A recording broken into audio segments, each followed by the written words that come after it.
Good morning. I was going to talk to you all. Last time we were closing up the box, and I had scraped the sides flush and sanded them, and now I have used the same method with the elastic cord and that fixture of mine, and attached the top, and I have covered the top in cardboard to protect it from any kind of scratches or anything as I work. Now this piece of cardboard I have to come on and off and on and off, but I strongly suggest a piece of cardboard like that, or around election time, these politicians want these signs. They don't use cardboard. They use these, I don't know, this is some sort of cardboard or corrugated plastic. And if you can get your hands on some of that, of course the politicians don't go out and clean up after themselves. They're all green and let's save the earth while they're trying to get elected. Once they get their job, they don't go out and pick up their signs. So I help them out, because these things, this kind of stuff right here is really nice for doing stuff like this. I had one for OM, and I ended up cutting it up for something. You can see obviously I've cut into this one for something, but this is some pretty nice stuff to just have around. It doesn't take up much space, and you know, you're doing the politicians a favor cleaning up their litter. So cover the top. You know, I don't go all out and take this up, because it's going to be on and off as I put binding on and stuff, but the top is protected. Now we're going to talk about installing the center strip on the back. There are several methods of doing this. I assume I've seen you know, some that they will actually take the strip, and what I had two good straight edge pieces laying here, but anyway, they will just butt it right against there and then use the proper size bit with the rub collar and just go right. I don't have the proper size bit for this, because this is actually slightly less than 1/4 of an inch, and so what I will do is I will take my router, and I'm using this 1/8 inch router bit. This is not a down spiral bit, but with this wing gay, I don't think it's really that much of a big deal. Of course, looking at it, you can see that this is already in there, so I know it's not a big deal. But anyway, this has got a laminate trimmer bit in there, but I use this 1/8 inch router bit. I will put that bit in there, and then I'll measure, and it was 1 inch and 23/32. So coming from the edge, I will come out 1 and 23/32 and put me a piece of tape right there. Actually, first I mark it with a razor blade. Just put me a little razor blade mark in there. It's obviously going to get cut out when you put the binding on, and then I'll put me a piece of tape on there. Once I've got my tape on all 4 places where I know which edge is a good edge, and I will use cam clamps, and I come in from the side like so and clamp this. Also at this point, making sure that the cam, I'm going to loosen this up, is not cammed over like that, because then your router, as you come in like this, your router's going to hit that.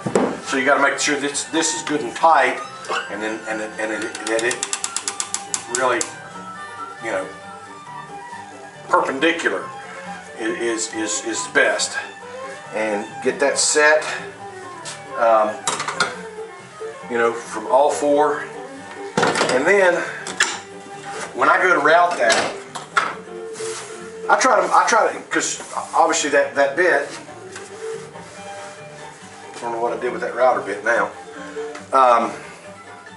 The bit that I was using is smaller than this, so that means that there would be some side-to-side play on my router between the 2 straight edges. You can see that bit is way smaller than that. So what I try to do is stay right in the middle and not clean one edge.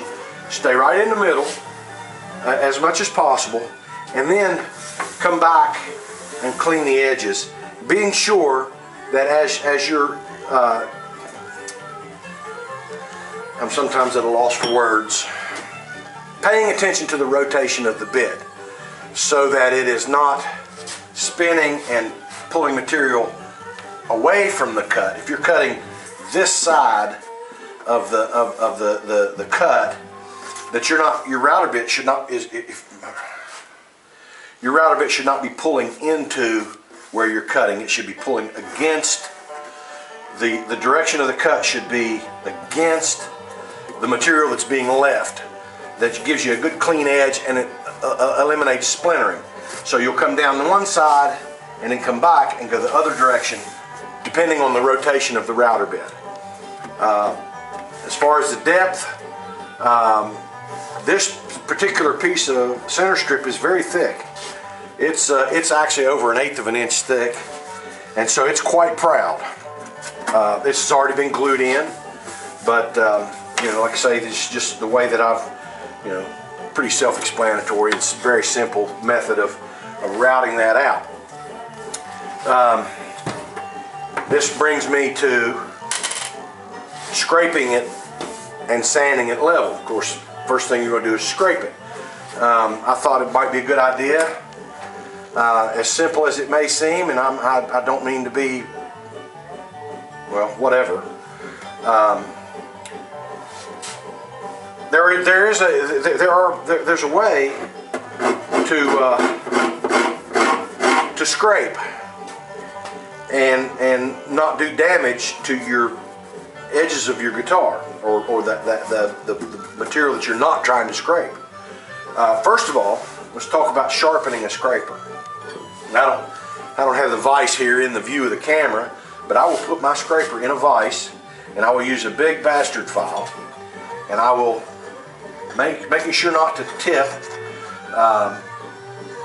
go as level as I can, and until I get a good cut. And you can feel it cutting, and you can tell when it's cut all the way across.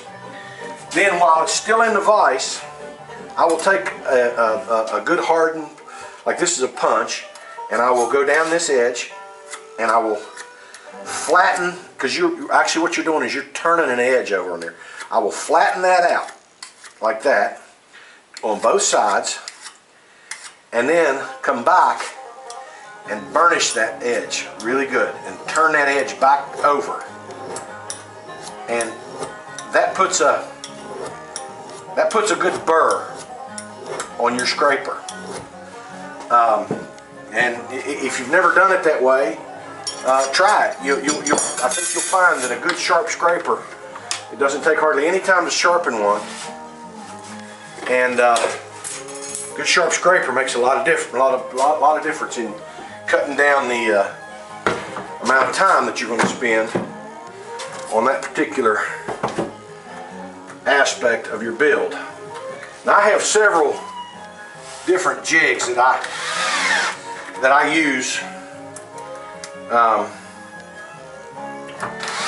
to hold things, and that's why I have this plywood workboard. I just screw stuff to this plywood workboard, and it's surprisingly held up pretty well. This is the same workboard. I've built 27 guitars on this board, but you know, it makes it really easy to have your material held. And the jig that I would normally use for this is the same one that has the that I use for the elastic cords, but it's been readjusted to fit a dreadnought, because I'm also building this dreadnought here at the same time that I'm building this guitar. But anyway, that's held securely, and we're going to scrape this. Now, what I will do is, after I've sharpened my scraper,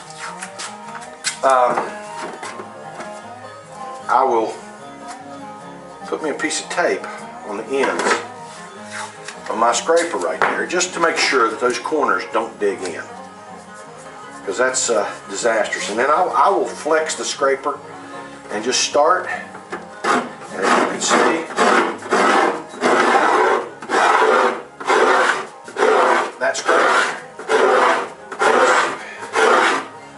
scraper's good and sharp. It could probably stand a little bit more, and I doubt you all can hear me while I'm scraping, so I won't do too much of that.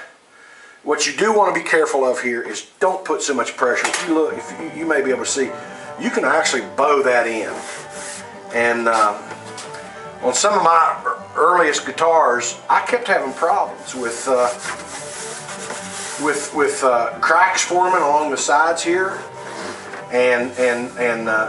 but it was fine.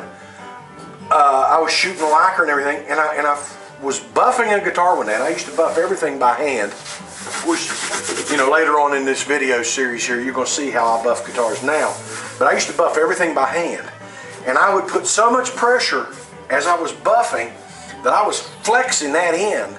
And one day I was buffing a guitar, and a friend of mine walked in, and as he was across the room, he looked and he said, "Man, it's amazing how much you're shoving the back of that guitar in." And I figured out that I was putting so much force on them that I was cracking them. So you know, be careful. Don't get too aggressive.